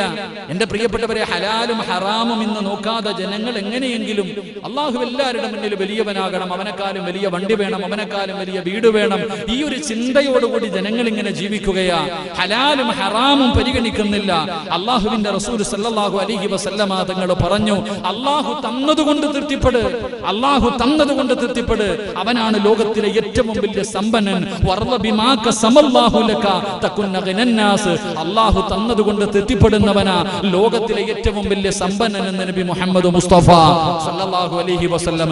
എന്റെ പ്രിയമുള്ള സഹോദരങ്ങളെ, ചിലർക്ക് പിന്നെ വല്ലാത്ത പരാതി, ഉസ്താദേ എത്രയോ കാലമായി ഗൾഫിൽ കിടന്ന് കഷ്ടപ്പെടുന്നു, സ്വന്തമായിട്ടൊരു വീടില്ലല്ലോ, ഇതുവരെ എന്റെ കച്ചവടം നേരെയാകുന്നില്ലല്ലോ, എന്റെ മക്കളൊക്കെ വളർന്നു വരുന്നല്ലോ, ജീവിതത്തിലെ വലിയ പ്രയാസങ്ങൾ, അള്ളാഹു എന്തേ എനിക്കൊന്നും തരാത്തത്, എന്തേ ഞാൻ രക്ഷപ്പെടാത്തത്, എന്തേ അള്ളാഹ്ക്ക് എന്നോട് വല്ലാത്ത വെറുപ്പാണോ, അള്ളാഹ് എന്നെ കൈവിട്ടതാണോ എന്ന് വളരെ വേദനയോടുകൂടി പറയുന്നവർ, എന്റെ പ്രിയമുള്ള സഹോദരങ്ങളെ, ചരിത്രം അവിടെ നിന്ന് പറഞ്ഞു തരാം. എന്റെ പ്രിയപ്പെട്ടവരോട് മഹാനായ ഫുളൈൽ ഇബ്നു ഇയാദ് റളിയല്ലാഹു തആല അൻഹു പറയുന്നു, അള്ളാഹു ഒരു മനുഷ്യനെ ഇഷ്ടപ്പെട്ട് കഴിഞ്ഞാൽ, അള്ളാഹു അവനെ വല്ലാതെ ഇടുക്കിക്കളയും. അവന്റെ ജീവിതത്തിൽ ദുഃഖവും പ്രയാസവും പ്രതിസന്ധിയും ഒരുപാട് വേദനയും അള്ളാഹു കൊടുക്കുമെന്ന് നബിയുനാ റസൂലുള്ളാഹി സ്വല്ലല്ലാഹു അലൈഹി വസല്ലം മഹാനവറുകൾ അവിടെ നിന്ന് പഠിപ്പിച്ചു തരികയാ. അള്ളാഹുവിന് ഒരാളെ ഇഷ്ടപ്പെട്ട് കഴിഞ്ഞാൽ അള്ളാഹു അങ്ങനെ. എന്റെ പ്രിയപ്പെട്ടവരെ, നിങ്ങൾ ചിന്തിച്ചു നോക്ക്. ഈ ലോകം തന്നെ സൃഷ്ടിക്കാൻ കാരണക്കാരനായ അഷ്റഫുൽ ഖൽഖി നബി മുഹമ്മദ് മുസ്തഫ നബി മുഹമ്മദ് മുസ്തഫ സല്ലല്ലാഹു അലൈഹി വസല്ലമ തങ്ങൾ, ആ പ്രവാചകന്റെ ജീവിതം ഒന്ന് എടുത്തു നോക്കിയാൽ മതി. ഈ ചങ്ങനാശ്ശേരി ഇരിക്കണ പായിപ്പാട്ടുകാരെങ്കിലും വിശപ്പ് സഹിക്കാൻ കഴിയാതെ വയറ്റത്ത് കല്ല് വെച്ച് കെട്ടിയിട്ടുണ്ടോ? നമ്മൾ ആരെങ്കിലും വിശപ്പ് സഹിക്കാൻ കഴിയാതെ വയറ്റത്ത് കല്ല് വെച്ച് കെട്ടിയിട്ടുണ്ടോ? ഇല പറിച്ച് തിന്നിട്ടുണ്ടോ? ഇല്ലല്ലോ. എന്നാ മുത്തുനബി മുഹമ്മദ് മുസ്തഫ സല്ലല്ലാഹു അലൈഹി വസല്ലമ തങ്ങൾ തന്റെ വയറ്റത്ത് അനുചരന്മാര് മുഴുവനും ഒരു കല്ല് വെച്ചപ്പോ നേതാവ് 2 കല്ല വെച്ച് കെട്ടിയിട്ട് നടക്കാം. ഇന്ന് നമ്മളിപ്പോ ചിന്തിക്കുന്നത്, ഉസ്താദെ വയറ്റി കല്ല് വെച്ച് കെട്ടിയ വിശപ്പ് മാറുമോ? നമുക്കൊന്ന് ചിന്തിക്കാൻ പോലും കഴിയുന്നില്ല. എന്റെ പ്രിയമുള്ള സഹോദരങ്ങളെ, ചരിത്രം എടുത്തു നോക്ക്. അള്ളാഹുവിന്റെ പ്രവാചകൻ അവിടെ നിന്ന് പറഞ്ഞു, അള്ളാഹു ഒരു മനുഷ്യനെ ഇഷ്ടപ്പെട്ട് കഴിഞ്ഞാൽ അള്ളാഹു അവന് വേദനയും ദുഃഖവും പ്രതിസന്ധിയും പ്രയാസവും എല്ലാം അള്ളാഹു കൊടുക്കും.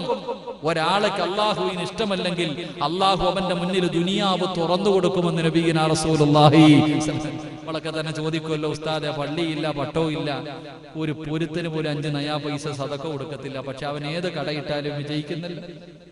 നമ്മൾ ചിന്തിക്കുമല്ലോ, ഇവിടെ ഇപ്പൊ അവൻ മാത്രം എന്റെ കൂടെ പുറപ്പാണെങ്കിലും പള്ളിയിൽ പോലും കയറത്തില്ല, വെള്ളിയാഴ്ച തന്നെ അവൻ വരുന്ന പാടവൻ അറിയാം. അപ്പൊ അങ്ങനെ ജീവിച്ചിട്ടും അള്ളാഹു അവന് വാരിക്കോരി കൊടുക്കുന്നല്ലോ. ഞാൻ തഹജ്ജുദ് നിസ്കരിക്കും, എല്ലാ കാര്യങ്ങൾക്കും മുൻപന്തിയിലുണ്ട്, എനിക്ക് അള്ളാഹു വല്ലാത്ത ദുഃഖവും പ്രയാസവും എന്നും ഇതൊക്കെ തന്നെയാണല്ലോ. എന്റെ പ്രിയമുള്ളവരെ, മഹാനവറുകൾ അവിടെ നിന്ന് പറഞ്ഞു തരുന്നു, അള്ളാഹു ഇഷ്ടപ്പെട്ട് കഴിഞ്ഞാൽ അള്ളാഹു നമ്മളെ പ്രയാസപ്പെടുത്തും, വേദനിപ്പിക്കും. എന്റെ പ്രിയമുള്ളവരെ, മഹാനായി നബി മുഹമ്മദ് മുസ്തഫ സല്ലല്ലാഹു അലൈഹി വസല്ലമ തങ്ങൾ അവിടെ നിന്ന് ചരിത്രം പറയുന്നു, ഒരു ദിവസം തന്റെ വീടിന്റെ അകത്ത് കിടന്നിട്ട് മുത്തുനബിക്ക് ഉറക്കം വരുന്നില്ല. അള്ളാഹുവിന്റെ പ്രവാചകന് കിടന്നിട്ട് ഉറങ്ങാൻ പറ്റുന്നില്ല. കാരണം ഭക്ഷണം കഴിച്ചിട്ട് ദിവസങ്ങളായി, വിശപ്പ് സഹിക്കാൻ കഴിയാതെ പ്രവാചകൻ തിരിഞ്ഞും മറിഞ്ഞും കിടന്നു, എന്നിട്ടും ഉറക്കം വരുന്നില്ല. അള്ളാഹുവിന്റെ പ്രവാചകൻ അവസാനം വീടിന്റെ അകത്ത് നിന്ന് പടുത്തു കിടക്കുന്ന മലരാരണ്യത്തിലൂടെ വിശപ്പ് സഹിക്കാൻ കഴിയാതെ അള്ളാഹുവിന്റെ പ്രവാചകൻ ഇങ്ങനെ ഇറങ്ങി നടന്നു പോകുമ്പോൾ, അതാ പ്രവാചകന്റെ മുന്നല്ലാന്റെ റസൂൽ ഇങ്ങനെ നടന്നു പോകുമ്പോ തനിക്കെതിരെ ഒരാൾ ഇങ്ങനെ നടന്നു വരികയാണ്. തനിക്കെതിരെ ഒരാൾ ഇങ്ങനെ നടന്നു വരികയാ. ആരാ? മഹാനായ സയ്യിദുനാ അബൂബക്കർ സിദ്ദീഖ് റളിയല്ലാഹു തആല അൻഹു. അല്ലാഹുവിന്റെ പ്രവാചകൻ അവിടെ നിന്ന് ചോദിക്കുന്നു, അബൂബക്കറെ, ഈ സമയത്ത് നീ എവിടേക്ക് പോവുകയാണ്? ഈ സമയത്ത് നീ എവിടേക്ക് പോവുകയാണ്? അള്ളാന്റെ റസൂലിനോട് കരഞ്ഞുകൊണ്ട് പറഞ്ഞു, യാ റസൂലല്ലാഹ്, വിശപ്പ് സഹിക്കാൻ കഴിയുന്നില്ല നബിയേ, എനിക്ക് വിശപ്പ് താങ്ങാൻ കഴിയുന്നില്ല നബിയേ. അതുകൊണ്ട് വീടിന്റെ അകത്ത് കിടന്നിട്ട് ഉറക്കം വരാതെ ഇറങ്ങി നടന്നതാണ്. അബൂബക്കർ തങ്ങൾ ചോദിച്ചു, നബിയേ അങ്ങെങ്ങോട്ടാണ്? അള്ളാന്റെ റസൂല് ചിരിച്ചു കാണിക്കുകയാ. എന്റെ പ്രിയമുള്ളവരെ, രണ്ടുപേരും മുന്നോട്ട് നടക്കുകയാണ്. ഏതെങ്കിലും ഒരു സ്വഹാബിയുടെ വീട്ടിൽ നിന്ന് ഭക്ഷണം ലഭിച്ചാലോ, റസൂലുള്ളാഹി തങ്ങളെ നടന്നു പോകുമ്പോ, അബൂബക്കർ തങ്ങളെ നടന്നു പോകുമ്പോ മൂന്നാമതൊരാൾ വരുന്നു, മഹാനായ സയ്യിദുനാ ഉമർ ഇബ്നുൽ ഖത്താബ്. ഉമർ ഇബ്നുൽ ഖത്താബ് റളിയല്ലാഹു തആല അൻഹു കടന്നു വരികയാ. അവിടെ നിന്ന് ചോദിക്കുന്നു, ഉമറേ എവിടെ പോവുകയാണ്? നബിയേ, വിശക്കുന്നു നബിയേ, ഭക്ഷണം കഴിച്ചിട്ട് ദിവസങ്ങളായി. അല്ലാഹുവിന്റെ റസൂലിനോട് അവിടെ നിന്ന് പറഞ്ഞു. മൂന്നുപേരും കൂടെ അവസാനം ഒരു സ്വഹാബിയുടെ വീട്ടിലേക്ക് കടന്നുപോയി. അവിടെ നിന്ന് കഴിക്കാൻ ആ സ്വഹാബി ഓടിച്ചെന്ന് ഭക്ഷണമെടുത്തു. അള്ളാഹുവിന്റെ പ്രവാചകന്റെ മുന്നിലേക്ക് കൊണ്ടുവച്ചു കൊടുത്തു. അള്ളാഹുവിന്റെ റസൂൽ അതിൽ നിന്നൊരൽപ്പം തന്റെ പൊന്നാര മകളായ ഫാത്തിമയ്ക്ക് കൊടുക്കുന്നതിന് വേണ്ടി എടുത്തു മാറ്റിവെച്ചു. എന്നിട്ട് അബൂബക്കർ തങ്ങളും ഉമർ തങ്ങളും മുത്തുനബിയും കൂടെ ആ കൊണ്ടുവച്ചിരുന്ന ഭക്ഷണം കഴിക്കാൻ തുടങ്ങുമ്പോ അള്ളാന്റെ റസൂൽ അവിടെ നിന്ന് വിളിക്കുന്നു, സ്വഹാബാ, നാളെ അള്ളാഹുവിന്റെ മുന്നിൽ ഇതിനും കണക്ക് പറയണം സ്വഹാബാ. പൊട്ടിക്കരന്നുകൊണ്ട് ചോദിക്കുന്നു, നബിയേ, ദിവസങ്ങൾക്ക് ശേഷം കിട്ടുന്ന ഒരു ഭക്ഷണമാണ്, ഇതിന് പോലും നാളെ പടച്ച റബ്ബിന്റെ മുന്നിൽ കണക്ക് പറയേണ്ടി വരുമോ? അവിടെ നിന്ന് കരഞ്ഞുകൊണ്ട് ഉമർ തങ്ങൾ ചോദിച്ചു എന്ന് ചരിത്രം പറയുമ്പോ അള്ളാഹുവിന്റെ പ്രവാചകൻ റബ്ബിനോട് ദുആ ചെയ്തത് എന്തെന്നറിയുമോ? എനിക്ക് കോടികൾ വേണമെന്നല്ല, എനിക്ക് കൊട്ടാരങ്ങൾ വേണമെന്നല്ല, എനിക്ക് ഒരുപാട് സമ്പത്ത് തരണമെന്നല്ല. ആയിഷ ബീബി റളിയല്ലാഹു തആല അൻഹ പറയുകയാണ്, എന്റെ പ്രിയപ്പെട്ട ഭർത്താവ് ഒരു ദിവസം വീട്ടിലേക്ക് കടന്നു വന്നു. എന്നിട്ട് പറഞ്ഞു, ആയിഷ, കഴിക്കാൻ എന്തെങ്കിലും ഉണ്ടോ? ആയിഷ. ഭർത്താവ് വീട്ടിൽ വന്നിട്ട് ഭാര്യയോട് ചോദിച്ചു, കഴിക്കാൻ ഭക്ഷണമുണ്ടോ? ആയിഷ ബീബി അതാ മിണ്ടുന്നില്ല. ആയിഷ ബീബി മിണ്ടുന്നില്ല. അല്ലാഹുവിന്റെ റസൂല് ചോദിച്ചു, കുടിക്കാൻ ഇത്തിരി വെള്ളമെങ്കിലും ഉണ്ടോ? ആയിഷ ബീബി കരയുകയാണ്. ആയിഷ ബീബി റളിയല്ലാഹു തആല അൻഹ കരയുകയാണ്. അവസാനം പ്രവാചകൻ പറഞ്ഞു, കരയണ്ട. അവസാനം വീടിന്റെ അകത്ത് കയറിയിട്ട് മുത്തുനബി ചുരുണ്ട് കിടക്കുകയാണ്. അള്ളാഹുവിന്റെ പ്രവാചകന്റെ ഒട്ടിക്കിടക്കുന്ന വയറ് കണ്ടപ്പോ ആയിഷ ബീബി റളിയല്ലാഹു തആല അൻഹ ഓടിച്ചെന്നിട്ട് വയറിന്റെ മുകളിൽ കൈവച്ചിട്ട് തലോടുകയാ. അല്ലാഹുവേ, എന്നോട് എന്റെ ഭർത്താവ് ഭക്ഷണം ചോദിച്ചിട്ട് പച്ചവെള്ളം ചോദിച്ചിട്ട് കുടിക്കാൻ കൊടുക്കാനില്ലല്ലോ എന്ന് പറഞ്ഞുകൊണ്ട് വയറ് തടകുമ്പോ ആയിഷ ബീബിയുടെ കണ്ണിൽ നിന്ന് കണ്ണുനീര് താഴെ വീഴുമ്പോ റസൂലുള്ള ഞെട്ടി ഉണർന്നിട്ട് ചോദിക്കുന്നു, ആയിഷ, എന്തിനാണ് ആയിഷ നീ കരയുന്നത്? നബിയെ അങ്ങയുടെ അവസ്ഥ കണ്ടിട്ടാണ്. അല്ലാഹുവിന്റെ റസൂല് പറഞ്ഞ ഒരു മറുപടി ഇന്നത്തെ സർവ്വ പെണ്ണുങ്ങൾക്കും പഠിക്കാനുള്ളതാണ്. ഇന്നത്തെ സർവ്വ പെണ്ണുങ്ങളും എല്ലാ ഭാര്യമാരും എല്ലാ പെണ്ണുങ്ങളും പഠിക്കേണ്ടതാ. അല്ലാഹുവിന്റെ പ്രവാചകൻ അവിടെന്ന് ചോദിച്ചു, ആയിഷ കഴിക്കാൻ ഭക്ഷണമില്ലെങ്കിലും നീ എന്റെ കൂടെ ഇല്ലേ ആയിഷ? കഴിക്കാൻ ഭക്ഷണമില്ലെങ്കിലും നീ എന്റെ കൂടെ ഇല്ലേ ആയിഷ? എന്റെ പ്രിയമുള്ളവരെ, തന്റെ ഭർത്താവിന്റെ ദുഃഖത്തിലും സന്തോഷത്തിലും കൂടെ നിന്നവളാണ് ആയിഷ. ആയിഷയ്ക്ക് 50 വയസ്സൊന്നുമില്ലായിരുന്നു. ആയിഷ ബീബി അഭിമാനത്തോടുകൂടി അള്ളാഹുവിന്റെ പ്രവാചകന്റെ വഫാത്തിന് ശേഷം ആയിഷ ബീബി അഭിമാനത്തോടുകൂടി പറയുമായിരുന്നു, ഒരാൾക്കും കിട്ടാത്ത 9 ഭാഗ്യം കിട്ടിയവളാ ആയിഷ. ഒരു പെണ്ണിനും കിട്ടാത്ത, മുത്തുനബിയുടെ ഒരു ഭാര്യമാർക്കും കിട്ടാത്ത 9 ഭാഗ്യം ലഭിച്ചവളാണ് ആയിഷ. ആയിഷ ബീബി അഭിമാനത്തോടുകൂടി പറയുമായിരുന്നു. എന്റെ പ്രിയമുള്ളവരെ, ആ 9 കാര്യത്തിൽ ഒരു കാര്യം എന്തെന്നറിയോ? ആയിഷ ബീബി തന്റെ സഹാബത്തിനോട് പറഞ്ഞു, സ്വഹാബാ, മുത്തുനബി എവിടെ കിടന്നാ മരണപ്പെട്ടതെന്നറിയുവോ? അല്ലാഹുവിന്റെ റസൂൽ എവിടെ കിടന്നാ വഫാത്തായതെന്നറിയുവോ? ഈ ആയിഷയുടെ മടിത്തട്ടിലാ, ഈ ആയിഷയുടെ മടിത്തട്ടിൽ കിടന്നാ മുത്തുനബി വഫാത്തായത്. പ്രവാചകന്റെ വായ്ക്കുള്ളിലേക്ക്, തൊണ്ടക്കുടിയുടെ താഴേക്ക് അവസാനമായിട്ട് കടന്നു പോയത് സംസം വെള്ളമായിരുന്നില്ല. എന്റെ ഉമ്മനീരാ, എന്റെ ഉമ്മനീരാ എന്ന അഭിമാനത്തോടുകൂടി ആയിഷ ബീബി പറയുമായിരുന്നു എന്ന് ചരിത്രം പറയുമ്പോ, അങ്ങനെ വരാനുള്ള കാരണം എന്തെന്നറിയുമോ? പടച്ചവനെ, പട്ടിണിയാകട്ടെ, ദുരിതമാകട്ടെ, ദുഃഖമാകട്ടെ, വേദനയാകട്ടെ, ഏത് പ്രതിസന്ധിയാകട്ടെ, തന്റെ ഭർത്താവിന്റെ കൂടെ നിൽക്കുന്നവളാകണം ഭാര്യ. എന്റെ പ്രിയമുള്ളവരെ, ഈ ആയിഷ ബീബി റളിയല്ലാഹു തആല അൻഹ നോക്കുമ്പോ, കഴിക്കാൻ ഭക്ഷണമില്ലാതെ, കുടിക്കാൻ വെള്ളമില്ലാതെ, വീടിന്റെ അകത്ത് പട്ടിണി കിടന്ന് ഉറങ്ങുന്ന ഭർത്താവുണ്ടല്ലോ, അവസാനം സുജൂദിൽ കിടന്ന് കരഞ്ഞുകൊണ്ട് ദുആ ചെയ്യുകയാ. അല്ലാഹുവിന്റെ റസൂൽ സുജൂദിൽ കിടന്ന് കരഞ്ഞുകൊണ്ട് ദുആ ചെയ്യുകയാണ്. ആയിഷ ബീബിക്ക് വല്ലാത്ത അത്ഭുതമായി. എന്താണ് മുത്തുനബി ദുആ ചെയ്യുന്നത്? അല്ലാഹുവിന്റെ പ്രവാചകൻ എന്താണ് ദുആ ചെയ്യുന്നത്? അവിടുന്ന് ചെന്ന് നോക്കുമ്പോ, സുബ്ഹാനല്ലാഹ്, മുത്തുനബി സുജൂദിൽ കിടന്ന് പാതിരാത്രി പടച്ച റബ്ബിന്റെ മുന്നിലേക്ക് അവിടുന്ന് ദുആ ചെയ്യുന്നത് എന്തെന്നറിയുമോ? അല്ലാഹുമ്മ ഹയ്യിനി മിസ്കീനാ, اللهم احيني مسكينا وامتني مسكينا. എന്റെ പ്രിയമുള്ളവരെ, പടച്ചവനെ സമ്പത്ത് തരണമെന്നല്ല, ആഡംബരം തരണമെന്നല്ല, അല്ലാഹുവേ, അല്ലാഹുമ്മ ഹയ്യിനി മിസ്കീനാ, ഒരു പാവപ്പെട്ടവനെ പോലെ നീ എന്നെ ജീവിപ്പിക്കണേ തമ്പുരാനെ, ഒരു പാവപ്പെട്ടവനെ പോലെ എന്നെ മരിപ്പിക്കണേ തമ്പുരാനെ, നാളെ പാവപ്പെട്ടവരുടെ കൂടെ എന്നെ ഒരുമിച്ച് കൂട്ടണേ തമ്പുരാന് എന്ന് ദുആ ചെയ്തു എന്ന് ചരിത്രങ്ങൾ പഠിപ്പിച്ചു തരുമ്പോ, എന്തുകൊണ്ടെന്നറിയുമോ? അല്ലാഹുവിന്റെ പ്രവാചകന് വയറ്റത്ത് കല്ല് വെച്ച് കെട്ടികെട്ട് നടന്നു പോകുമ്പോ, മഹാനായ മുഖറബുൽ അംലാഖ് മലക്ക് ജിബ്രീൽ അലൈഹിസ്സലാം കടന്നു വന്നിട്ട് ചോദിക്കുന്നു, നബിയേ, യാ റസൂലല്ലാഹ്, അല്ലാഹുവിന്റെ പ്രവാചകരെ, എന്തിനാ നബിയേ ഇങ്ങനെ നടക്കുന്നത്? എന്തിനാ നബിയേ ഇങ്ങനെ നടക്കുന്നത്? ഈ കാണുന്ന പർവ്വതമുണ്ടല്ലോ, ഈ ഉഹദ് മലയുണ്ടല്ലോ, കിലോമീറ്ററുകളോളം നീളമുള്ള ഉഹദ് മലയുണ്ടല്ലോ, ഞാൻ സ്വർണമാക്കി തരാ നബിയേ, എവിടെ പോയാലും കൂടെ വരും നബിയേ, അങ്ങെവിടെ പോയാലും പുറകെ ഈ സ്വർണമല നടന്നു വരും നബിയേ. അല്ലാഹുവിന്റെ റസൂൽ പറഞ്ഞു, വേണ്ട ജിബ്രീലേ, വേണ്ട ജിബ്രീലേ. കാരണം എന്തെന്നറിയുമോ? അല്ലാഹുവിന്റെ പ്രവാചകൻ പറഞ്ഞു, സ്വഹാബാ, നാളെ സ്വർഗ്ഗത്തിൽ ആദ്യം കടന്നു പോകുന്നത് പാവപ്പെട്ടവരാണു എന്ന് നബി മുഹമ്മദ് മുസ്തഫ സല്ലല്ലാഹു അലൈഹി വസല്ലം. ജിബ്രീൽ എന്ന് പറയുന്ന മലക്ക് വന്നിട്ട് പറയാ, നബിയെ, ഈ വയറ്റത്ത് കല്ലും വെച്ച് കെട്ടിയിട്ട് എന്തിനാ നടക്കണേ? ഈ വയറ്റത്ത് കല്ലും വെച്ച് കെട്ടിയിട്ട് എന്തിനാ നബിയെ നടക്കണേ? ഈ കാണുന്ന കിലോമീറ്ററുകളോളം നീളമുള്ള ഉഹദ് മല ഞാൻ സ്വർണ്ണ കട്ടയാക്കി തരാൻ നബിയെ, കൊണ്ടുപോ, കൂടെ വരും. ഇങ്ങനെ മുത്തുനബി പറഞ്ഞു എനിക്ക് വേണ്ട. കാരണം എന്തെന്നറിയോ എന്റെ പ്രിയമുള്ളവരെ, നിങ്ങളെ ഫാത്തിമ ബീബി റളിയല്ലാഹു തആല അൻഹ കഴിഞ്ഞ ക്ലാസ്സിൽ നമ്മൾ പഠിച്ചു.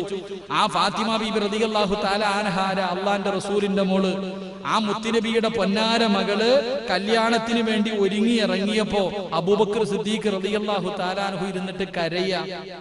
പുതിയ പെണ്ണായിട്ട് ഫാത്തിമ ബീബി റളിയല്ലാഹു തആല അൻഹ പുതുവസ്ത്രം ധരിച്ചുകൊണ്ട് മണവാട്ടിയെ പോലെ കല്യാണത്തിൽ നിന്ന് ഇറങ്ങി വന്നപ്പോ അബൂബക്കർ സിദ്ദീഖ് റളിയല്ലാഹു തആല അൻഹു ഇരുന്ന് കരയുന്നു.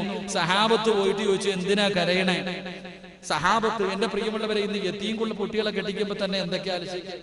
നമ്മൾ ഇന്ന് ആലോചിക്കണം, ഓരോ കല്യാണങ്ങളൊക്കെ, പാവപ്പെട്ട കുട്ടികളുടെ കല്യാണങ്ങളൊക്കെ സംഘടനകൾ നടത്തുമ്പോൾ തന്നെ, മഹല്ലുകൾ നടത്തി കൊടുക്കുമ്പോൾ തന്നെ എന്തെല്ലാം മനോഹരമായ വസ്ത്രങ്ങൾ ധരിച്ചു നല്ല നിലയിൽ നടത്തുന്നു. അള്ളാഹുവിന്റെ പ്രവാചകന്റെ പൊന്നാര മകള് പുതിയ വസ്ത്രം ധരിച്ചുകൊണ്ട് ഇറങ്ങി വരുന്നത് കണ്ടപ്പോ അബൂബക്കർ സിദ്ദീഖ് റളിയല്ലാഹു തആല അൻഹു ഇരുന്ന് കരയുകയാ. സഹാബത്ത് ചോദിച്ചു, എന്തിനാ അബൂബക്കർ തങ്ങളെ കരയണേ? അള്ളാന്റെ റസൂലിന്റെ പൊന്നാര മകള് ധരിച്ചിരിക്കുന്ന വസ്ത്രം കണ്ടോ? എന്റെ പ്രിയമുള്ളവരെ, 62 സ്ഥലങ്ങൾ കീറിയിട്ട് തച്ചു വെച്ചിരുന്ന ഒരു വസ്ത്രം ധരിച്ചിരുന്നേ. അള്ളാന്റെ റസൂലിന്റെ പൊന്നാര മകള് കല്യാണത്തിന് വേണ്ടി പുതിയ പെണ്ണായിട്ട് ഒരുങ്ങി ഇറങ്ങി വരുമ്പോ എന്റെ പ്രിയപ്പെട്ടവരെ, ഒരുപാട് സ്ഥലങ്ങൾ കീറിയിട്ട് തച്ചു വെച്ചിരുന്ന ഒരു വസ്ത്രവും ധരിച്ചിട്ടായി ഇറങ്ങി വരുന്ന ഇത് കണ്ടിട്ടാ സഹാബ ഞാൻ കരഞ്ഞത്. ഇത് കണ്ടിട്ടാ സഹാബ ഞാൻ കരഞ്ഞത്.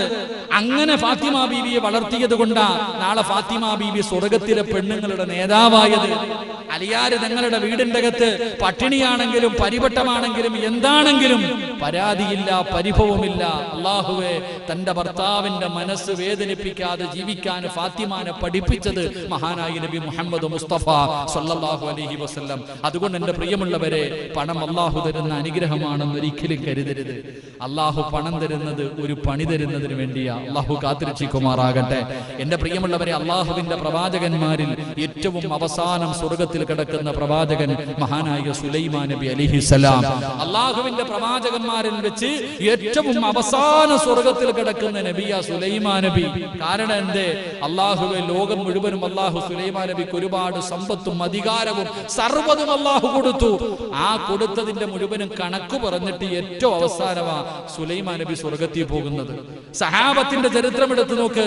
അബ്ദുറഹ്മാൻ ഇബ്നു ഔഫ് റളിയല്ലാഹു തആല അൻഹു റസൂലുള്ളാഹി തങ്ങൾ അവിടെ നിന്ന് പറയുന്നുണ്ട്, സഹാബത്തിൽ വെച്ച് ഏറ്റവും അവസാനം സ്വർഗത്തിൽ കിടക്കുന്ന സ്വഹാബി അബ്ദുറഹ്മാൻ ഇബ്നു ഔഫ് റളിയല്ലാഹു തആല അൻഹു.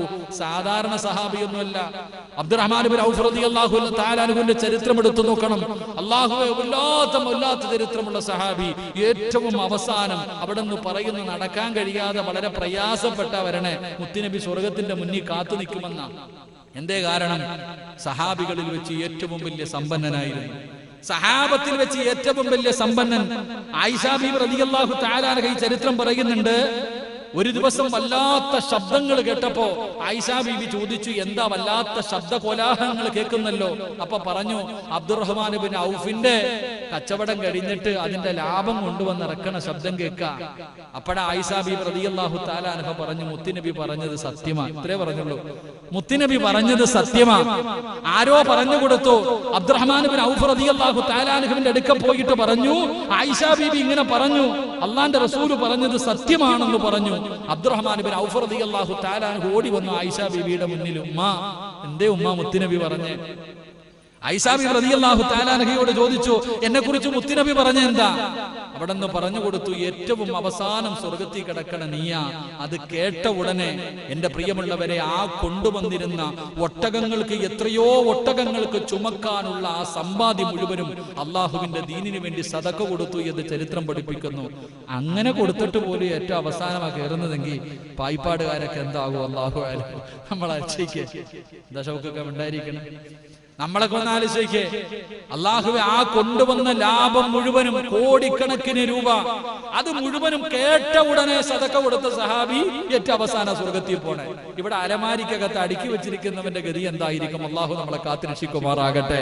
എന്റെ പ്രിയമുള്ളവരെ, പാവപ്പെട്ടവൻ സ്വർഗത്തിൽ കിടന്ന് 50,000 5000 കൊല്ലം കഴിഞ്ഞിട്ട് പണക്കാരൻ സ്വർഗം കാണൂ എന്ന് നബിയുനാ റസൂലുള്ളാഹി സ്വല്ലല്ലാഹു അലൈഹി വസല്ലം. അതുകൊണ്ട് എന്റെ പ്രിയമുള്ള സഹോദരങ്ങളെ, നീ നിന്റെ കുടിലി നോക്ക്. നിനക്ക് മനസമാധാനമില്ലെങ്കിൽ അടുത്തവന്റെ വീട്ടിൽ നോക്കാതെ താഴേക്കുള്ളവന്റെ വീട്ടിലേക്ക് നോക്ക്. അള്ളാഹു നിനക്ക് തന്നതുകൊണ്ട്. ഭാര്യ പറയും AC ഇല്ല, 2 നിലയില്ല. മോളെ ആമിന ആ കിടക്കണ കൂടില് നോക്കും, പാവം ബംഗാളികളൊക്കെ അന്യനാട്ടിൽ നിന്ന് വന്ന് ഇവിടെ കിടക്കുന്നില്ല, ആ പാവങ്ങൾ കിടക്കണ ഒരു റൂമിനകത്ത് 10 നീ അത് നോക്ക്. അൽഹംദുലില്ലാ, അത് വെച്ച് നോക്കുമ്പോ അള്ളാഹു നമുക്ക് എന്തെല്ലാം അനുഗ്രഹങ്ങളാ ചെയ്തത് എന്റെ പ്രിയമുള്ള സഹോദരങ്ങളെ. അതുകൊണ്ട് ഞാൻ പറയുന്നത്, അള്ളാഹു തന്നതുകൊണ്ട് തൃപ്തിപ്പെടാതിരിക്കൽ അത് ധിക്കാരമാണ്. അള്ളാഹു എഴുതിയതല്ലേ നമുക്ക് കിട്ടൂ, അള്ളാഹു തീരുമാനിച്ചതല്ലേ നമുക്ക് കിട്ടൂ. അപ്പൊ നമ്മൾ ആ തീരുമാനം, നമ്മൾ അതിനോട് എതിര് പ്രവർത്തിക്കുമ്പോൾ അള്ളാഹുവിന്റെ തീരുമാനത്തോട് യോജിക്കാത്തത് കൊണ്ടാണ്. അതുകൊണ്ട് എന്റെ പ്രിയമുള്ള സഹോദരങ്ങളെ, മഹാനായ ഉമർ ഇബ്നു അബ്ദുൽ അസീസ് റളിയല്ലാഹു തആല അൻഹു, ഉമർ ഇബ്നു അബ്ദുൽ അസീസ് റളിയല്ലാഹു തആല അൻഹു മഹാനവറുകൾ മരണസമയത്ത് കിടന്നു വല്ലാതെ കരയുകയാ. ആരാ ഉമർ ഇബ്നു അബ്ദുൽ അസീസ്? എന്റെ പ്രിയമുള്ളവരെ, ചരിത്രം എടുത്തു നോക്ക്. പള്ളിപ്പറമ്പിലെ ഖബർ പോലും ആ മഹാനോട് സംസാരിച്ചു എന്ന് ചരിത്രം പറയുകയാ. മഹാനായ ഉമർ ഇബ്നു അബ്ദുൽ അസീസ് റളിയല്ലാഹു തആല അൻഹു സാധാരണ ഒരു മനുഷ്യനല്ല. പള്ളിപ്പറമ്പിൽ ഒരു മയ്യത്ത് കബറടക്കാൻ കൊണ്ടുപോയിട്ട് എല്ലാവരോടും പറഞ്ഞു, എല്ലാരും പൊക്കോ, ഞാൻ വരുന്നില്ല, എല്ലാരും പൊക്കോ. എന്നിട്ട് ഞാൻ ഒറ്റയ്ക്ക് മഹാനവറുകൾ ഒരു കബറിന്റെ ചാരത്ത് പോയി ഇങ്ങനെ ഇരുന്നിട്ട് കരയുകയാ. ആ കരച്ചൽ കണ്ടിട്ട് ഉമർ ഇബ്നു അബ്ദുൽ അസീസ് തങ്ങളോട് കബർ തന്നെ ചോദിച്ചു അത്രേ, എന്തേ മിണ്ടാതിരുന്ന് കരയണേന്ന്. കബറിന്റെ ചാരത്ത്, കബറിന് നാവുണ്ടെന്ന് നബി മുഹമ്മദ് മുസ്തഫ. നബി മുഹമ്മദ് മുസ്തഫ നമ്മൾ ഇന്നുവരെ കേട്ടിട്ടുണ്ടോ കബർ സംസാരിക്കും? കബറിന് അള്ളാഹു നാവ് കൊടുത്തിട്ടുണ്ട്. പക്ഷെ ഇപ്പോഴൊന്നും നമ്മൾ കേൾക്കൂല. കേൾക്കുന്ന ഒരു സമയമുണ്ട്. ആ കബർ നമ്മളോട് സംസാരിക്കുന്ന നമ്മൾ ഇന്ന് ആരും കേൾക്കണില്ല. പക്ഷെ കേൾക്കുന്ന ഒരു സമയമുണ്ട്. എപ്പോഴെന്നറിയോ? ഒരു ദിവസം വെള്ള തുണിയിൽ പൊതിഞ്ഞിവിടെ കൊണ്ടുവരും. വെള്ള തുണിയിൽ പൊതിഞ്ഞ് ഇവിടെ കൊണ്ടുവച്ചിട്ട് എല്ലാരും കൂടെ നിസ്കരിക്കും. നിസ്കാരം കഴിഞ്ഞിട്ട് ആ മയ്യത്ത് പതുക്കെ ഇവിടെ നിന്ന് അങ്ങോട്ട് ഇറക്കുമ്പോ ഖബർ സംസാരിക്കുന്നത് നമുക്ക് നല്ലതുപോലെ കേൾക്കാമെന്ന് നബി മുഹമ്മദ് മുസ്തഫ.